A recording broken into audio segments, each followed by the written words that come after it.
নির্বাচনে পাশারদান উল্টে দিল পোস্টাল ভোট, এগিয়ে জামায়াত, কপাল পুড়ল বিএনপির। এবার বিএনপির সাথে গোপন সমঝোতা শেখ হাসিনার।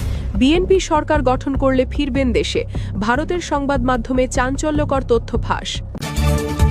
এদিকে শেষ মুহূর্তে পরিস্থিতি পাল্টাচ্ছে।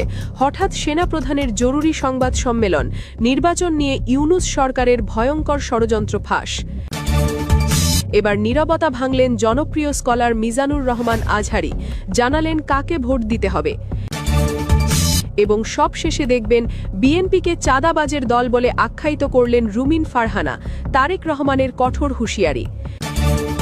এতক্ষণ শুনছিলেন সংবাদ শিরোনাম, এখন থাকছে বিস্তারিত।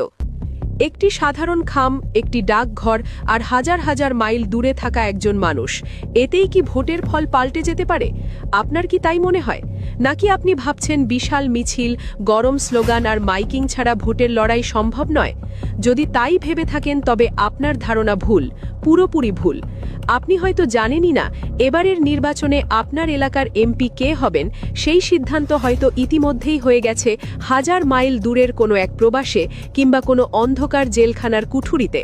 যাদের হাতে নেই মাইক, নেই ব্যানার, নেই কোনো নির্বাচনী ইশতেহার, তারাই নীরবে কলকাঠি নাড়তে যাচ্ছে পুরো বাংলাদেশের রাজনীতির। কোনো হইচই নেই, সবকিছু একদম চুপচাপ। কিন্তু এই চুপচাপ পরিবেশই আসলে ঝড়ের পূর্বাভাস। বাংলাদেশের নির্বাচনী ইতিহাসে এবার ঘটতে যাচ্ছে এমন এক ঘটনা যা আগে কখনো দেখা যায়নি। ডাকবক্সে ফেলা কাগজের ওই ছোট্ট টুকরোটি হয়ে উঠতে পারে ক্ষমতা বদলের সবচেয়ে বড় হাতিয়ার। হ্যাঁ, কথা বলছি পোস্টাল ব্যালট নিয়ে। ভাবছেন এতে নতুন কি? আগেও তো ছিল, কিন্তু এবারের হিসেবটা একেবারেই আলাদা। এবার পোস্টাল